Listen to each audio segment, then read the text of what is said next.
speaker is Professor Sachin Chaturvedi. He'll be talking about Indian philosophy and global commitments in the context of Sustainable Development Goals. Let me introduce Professor Chaturvedi. Professor Chaturvedi is currently Director General at the Research and Information System for Developing Countries, a New Delhi-based think tank. He works on issues related to development economies involving development finance, SDGs, and South-South cooperation, apart from trade, investment, and innovation linkages with special focus on WTO. He is also a member of Board of Governors, Reserve Bank of India. He has authored and edited more than 20 books, apart from contributing several chapters in the edited volumes and also publishing several research articles in prestigious journals. He is on the editorial board of several journals, including the South Asian Economic Journal, IDS Bulletin, Sussex, UK, among others. His book, The Logic of Sharing, Indian Approach to South-South Cooperation, has been acclaimed internationally as one of the best volumes on international development cooperation.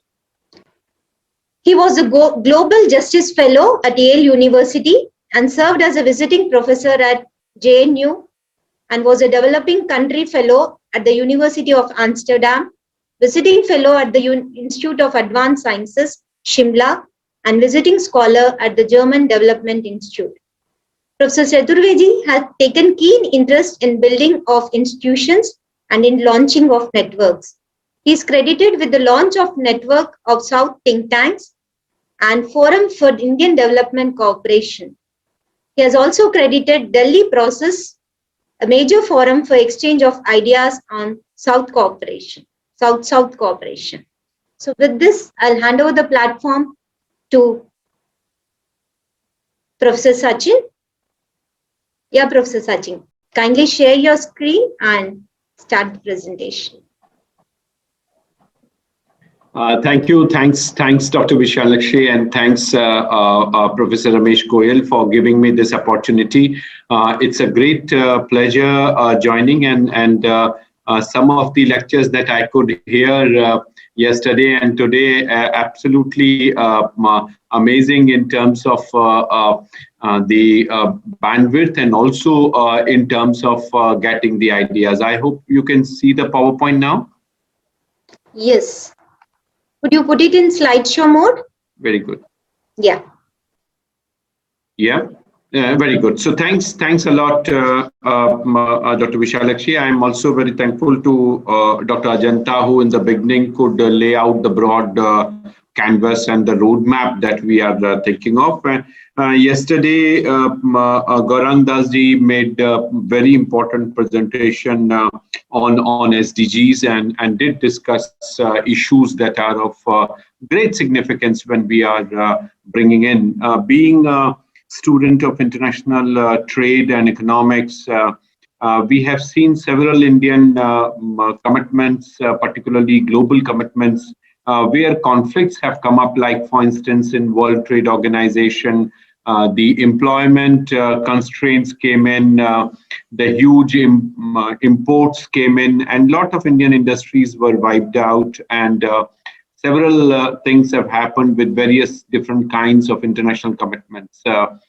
Even the structural reforms program that we launched with World Bank and IMF, lot of things have happened today. We don't have time to discuss all that, but here is a case of sustainable development goals that I thought to pick up for this conference to discuss, where we are finding a huge convergence, a consistency in identifying the concepts that are there of what Dr. Niyati Joshi just mentioned in terms of simplicity and spirituality.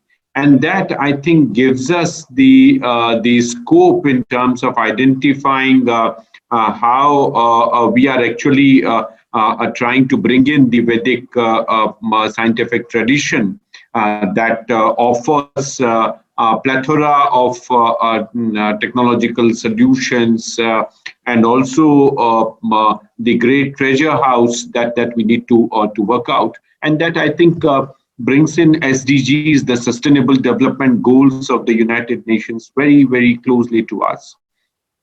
What are SDGs? We heard yesterday in our meeting. But let me point out that SDGs, they cover 5 Ps, and they talk about people, planet, prosperity, peace, and partnership. So planet, prosperity, people, partnership, and peace. And this is largely the a sort of canvas that is captured by them. And what they try to do with these 5 Ps is to bring in triple transition. So SDGs are trying to bring in transformation in our approach on economic development, on political and social transformation that we are trying to bring in. So economic, environment, and social. Economic, environment, and social. These are the dimensions that we see in terms of the efforts that are going on. And it's a big departure from what we had seen as Millennium Development Goals, particularly in 3 broad respects. And first and foremost is that the Millennium Development Goals were too much siloed. Like, for instance, you have to focus on child mortality, you have to focus on blackboard in a school, you have to focus on access to medicine or health service. But what Sustainable Development Goals have done is to bring in a comprehensive approach to life, and not on specific parameters and putting indicators to us. So what they are trying to do is to bring in a shift from quantitative approach to qualitative approach. So it is not about how many students in a school, but what quality of education. It is not about food security, but it is about nutritional security. It is not about access to water, it is about quality of water. It is not about energy, so bulb in your home. No, it is about quality of energy. So this huge transformation that we see from MDG to SDG is bringing India's international commitment for SDGs closer home. It is bringing in closer to what we heard from Professor Ramesh Goyal yesterday on lifestyles that affect environment. He also discussed about Krishna Valley project in Hungary yesterday, but that's how I see a sort of possibility of it getting covered in our discussion.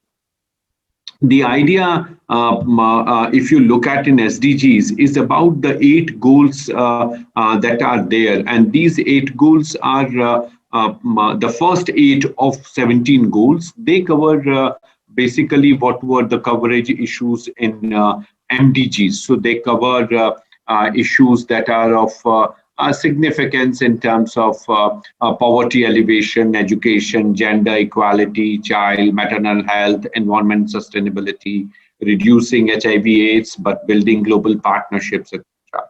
And so 1 to 7, they cover extension of MDGs basically, but 8 to 10 are instruments of development. So they bring in innovation, they bring in issues that are important in terms of financial inclusion, in terms of bringing in equity.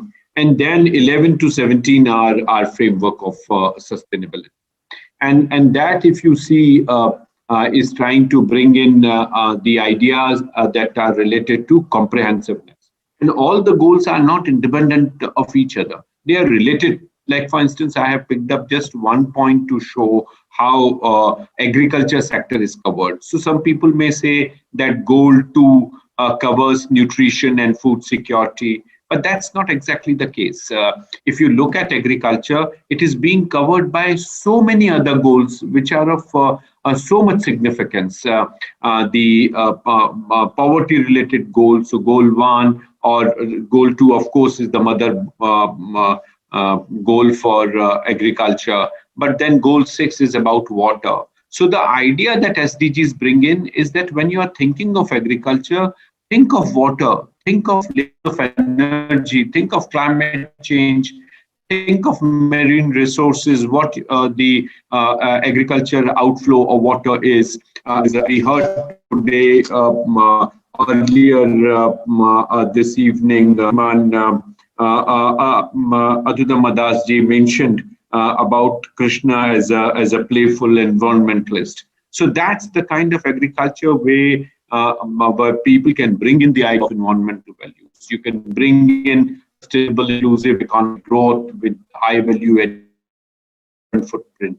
So how you reduce carbon footprint of agriculture and bring in synergies across different goals. And this is what my institution, RIS, which is a think tank of the Ministry of External Affairs of the Government of India, is trying to work very closely with the principal scientific advisor, Dr. Vijay Raghavan, and his team to see how science, technology, innovation can be leveraged for delivering sustainable development goals. And this is a commitment that Prime Minister of India made in New York year before last when he visited US. So this, I think, is important in terms of pointing out how on practical grounds and in policy canvas we see. It is also important for us to see the very idea of sustainability. And yeah, so yes, in slideshow mode, please. So this idea of sustainability that came out from Brundtland Commission report and later on with UNESCO idea, it captures the concept in form of how the culture has come in. So you find a sort of polarization in the UN institutions where we could not bring in culture there. But if you look at Indian philosophy or Dharma, it brings in the very idea of not caste or creed or religion, but it brings in that karma is important. And that karma you should do. So unlike Western societies, Indian Sanatan Dharma brings in the concept of duties at the center and not so much a right-based approach or entitlement-based approach. And that's where we try to harmonize relationship between karma and artha. And that's where the rules that are laid out, which man should follow, it is about you as an individual, but also in a group. So how the religion, which is neutral on Yoga Dharma scale, is trying to capture the idea. And that's where we bring in the idea of a global world family. So yesterday there was a discussion in terms of how we look at world as a family, world as one family. The prayer that is there in terms of how we say on Om Sarve Bhavantu Sukhina Sarve Santu Niramaya Sarve Bhadranu Pashyanti Ma Kashit Dukkha Bhagavet. So that idea of sort of welfare for everyone is the key crux that SDGs bring on table. And that is in line with what we are thinking in terms of whether welfare for all, or we are thinking of how Mother Earth is to be captured. So what we heard yesterday from Mr. Ravi Gupta, who was talking about the anthropocentrism, where man and species, they think that other than other species, man has to be at the center. And this is what Sanatan Dharma has come. We heard during my introduction, Dr. Vishalakshi mentioned about my book, Logic of Sharing from Cambridge University Press. In this book, I have discussed India's idea of giving, and that logic of sharing talks about how India is trying to go forward. So that, Dr. Vishalakshi, is the concept with which sharing has been part of it. And that's what the agriculture or goal 2 of SDG comes in when we talk about plenty of food, when we talk about sharing of food and connect that material with the spirituality. And that's the idea that we talked about. In fact, some of us who were associated with the negotiations of SDGs would recall that South Korea was the only country which proposed that SDGs should have one goal related to culture. And as was expected, many countries opposed, and the idea could not fly. But that's the missing link in the triple helix, which I mentioned earlier, and Hawks and others are trying to bring out the importance of culture. And in fact, now, Dr. Vishalakshi, the important economic theories and being an economist, I can say how the institutional perspective is changing. Earlier, many economists were saying that we need institutions, but now all of them are realizing that mere institutions would not help. You need to have culture. You need to have culture to contextualize institutions and give them energy and resilience to perform. So there may be an election commission in India, there may be an election commission in Tanzania, there may be an election commission in Mali or Ghana or in United Kingdom, or even in US we saw an election commission. But look at the level of performance, look at the level of our sort of implementation of their guidelines and their efficacy and effectiveness. So culture is very important, and culture for success in economy. And there was a question placed just in the previous session, how financial sector is important. Financial sector is less important. Culture is more important. If you have culture, then Lehman Brothers collapse would not happen. The corruptions that we are seeing would not happen. So moral compass would be there. There was a question of COVID crisis. Had there been a moral compass on in China, had moral compass been on with the World Health Organization, COVID-19 crisis would not have happened. Because humanity is losing sensitivity, empathy, compassion, dharma, and duty, we are having these worldwide problems. And this is what sustainable development brings in terms of cohesion, engagement, and belongingness. And that's what I feel that social, economic, and environment have to have cross-cutting cultural presence. And that's what UN has to do. In India, we started with the idea of with the recent government on Sabka Saath, Sabka Vikas, participation of all and development for all. So that's something where Sarve Bhavantu Sukhina is very much the crux and the idea. And accordingly, the programs are coming up on Gandhi's philosophy of Antodaya or Sarvodaya. But this, Dr. Vishalakshi, is important in terms of how we see the relevance of globalization. And if you see Richard Bent's theory, you find that more and more globalization has happened, more and more technologies are connecting us. And Richard Baldwin says that in his latest book, to unbundling. So we saw the Industrial Revolution as the first revolution, and then we see the second revolution, which is happening where more and more people are linked into the process. And then he predicts that more intensive deindustrialization would happen in some countries, and unbundling would happen, and globalization would multiply. That's not the idea we have. A very prominent thinker and a practitioner in the labor movement, Dattopan Tengdi, came out with a book called We Have a Holistic Approach, where we balance material prosperity against the spiritual content. We would not go forward. And that's the idea of Sanatana Dharma and its policy. The Vasudev Kutumbakam as the central tenet of our idea of one world is something that has to be taken in. I see that I'm losing my time fast, so I would try to be quick. But there are some of these issues where we need to correct our understanding on how we globalize, how we approach globalization, how we create scope for everyone's assurance on job and self engagement when it comes to production, technology, and trying to have space for everyone.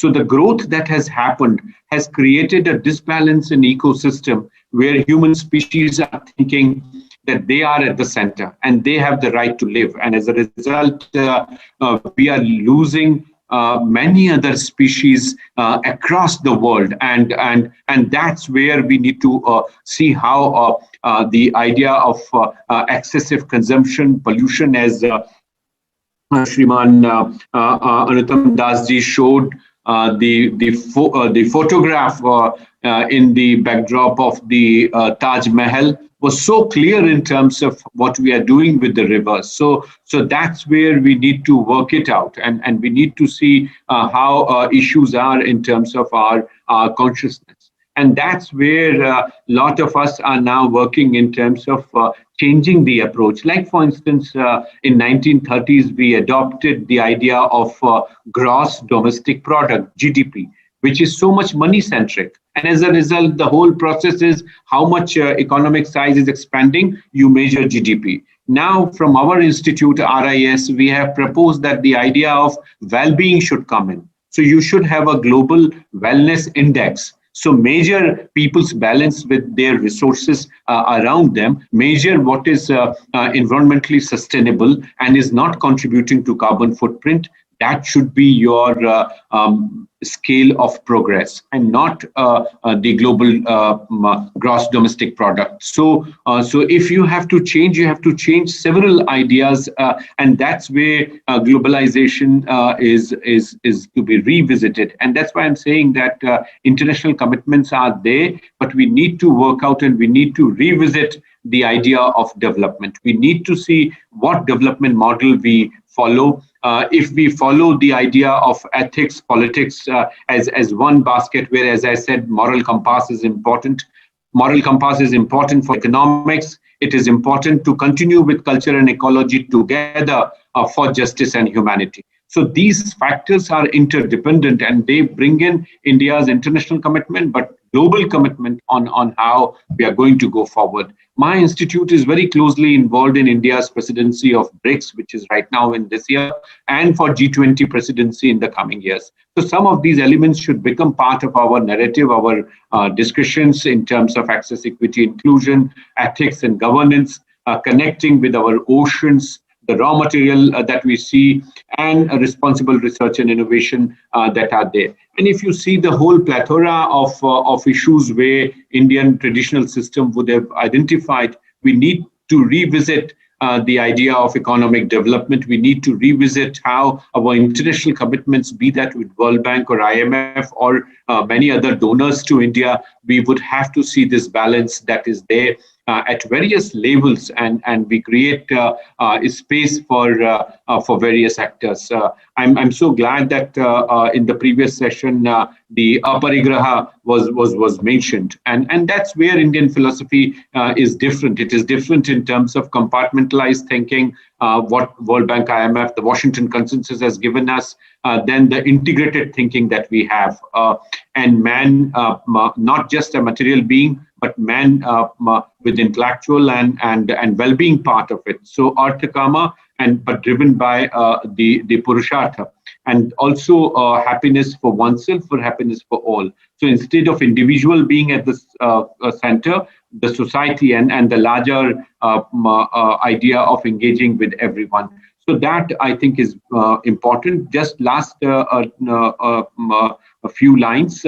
I feel that this idea of one world is extremely important, and India's international commitment should get into the idea of one world, and we should bring in the idea of service and compassion, the interconnectedness and interdependence. Both are extremely important, and from that point of view, the flexibility that is needed is something that we can talk about and see in terms of what dimensions are of significance when it is needed to go forward.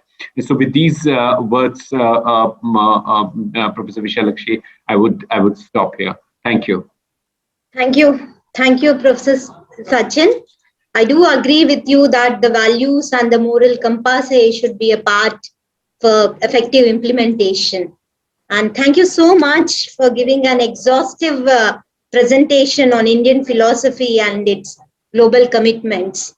Thank you so much for highlighting the conceptual differences between the Millennium Development Goals and Sustainable Development Goals. Now we have understood that how the Millennium Development Goals transform to Sustainable Development Goals, and you have beautifully explained it with an example of agriculture, which is very interlinked with the different Sustainable Development Goals. Thanks so much for highlighting the Yug Dharma, an Indian perspective, and the missing link in the SDGs, that is the moral compass and the culture, which is very important to achieve the objectives of the SDG. Thank you for your exhaustive lecture. Thank you so much. So I think we have many questions. So I'll take up one by one. There's a question from Pavitra Mahale. Absolutely a very valid point, Professor Sachin. Values of morality, Vasudhaiva Kutumbakam, the core value of Sanatana Dharma, needs to be taken up at UN. He's appreciating you for these words. Thank you so much. There's a question from Aditi Mishal, that such a necessary change in parameter of development, Global Wellness Index. It's much awaited and will be great contribution from RIS.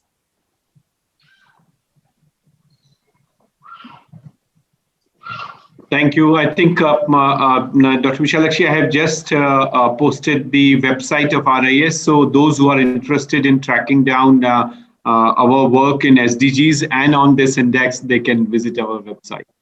Yeah, sure. Thank you so much, Professor Sachin.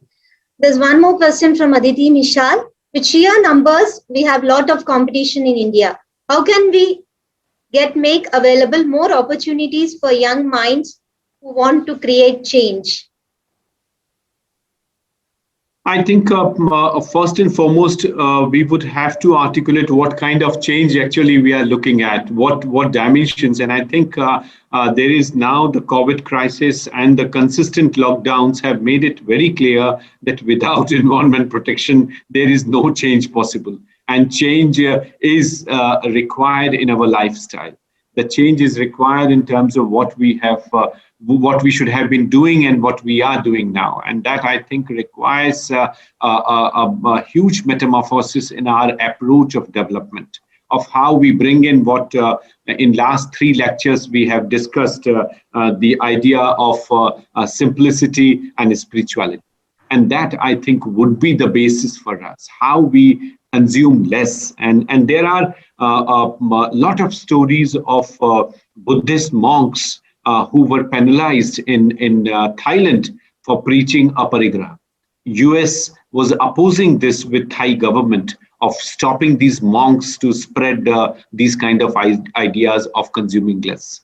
In fact, the stock exchanges start wondering if consumption reduces, because this whole economy is running on consumption.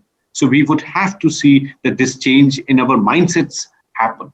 And we do not go by consumption which is not sustainable. And we have seen this.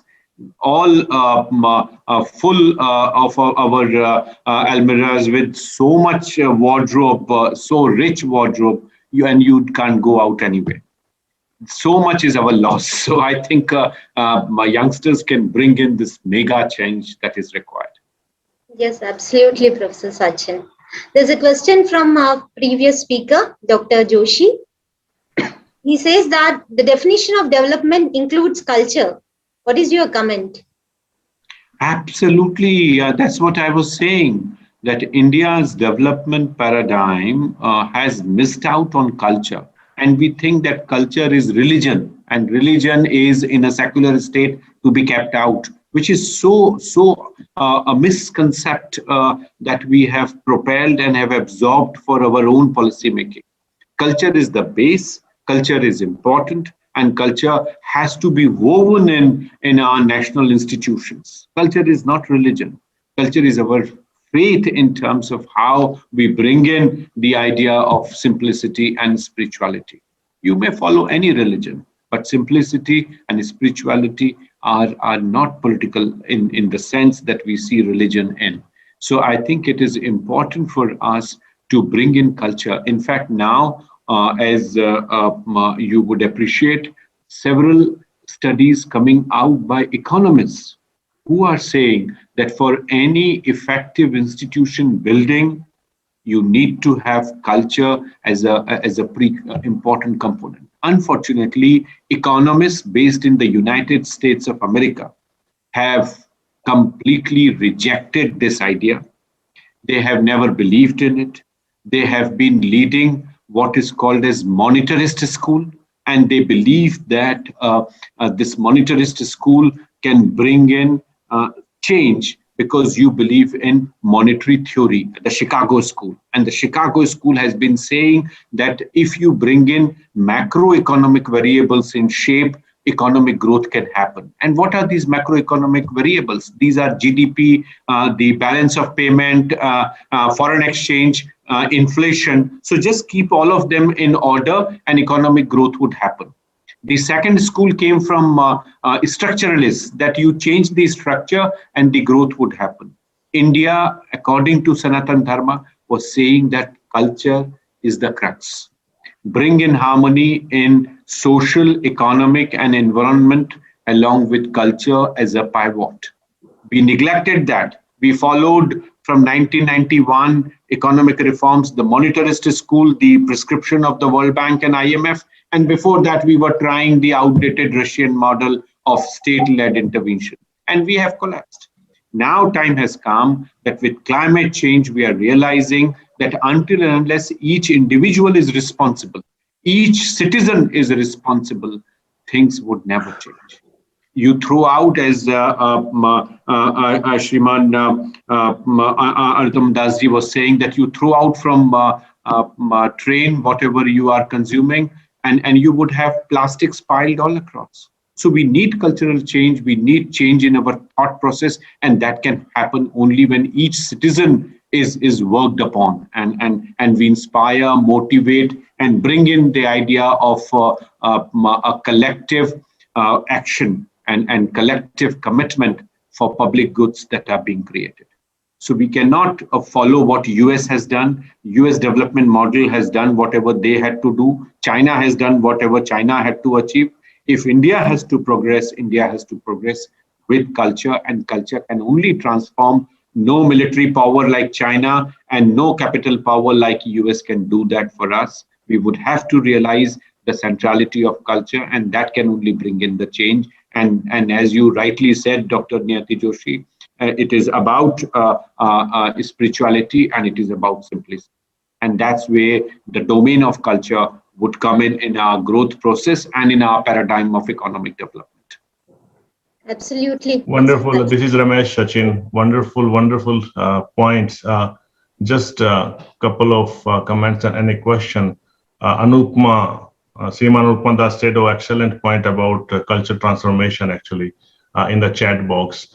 So my question is, and I very well agree with you that, culture and religion are two different things, and people oftentimes tend to mingle those two. My question is, at the root level, we know that the change has to come from the society, from our youth. So are there any programs in place, or your office or Government of India thinking about to bring these changes at the education level, elementary level or high school or school levels?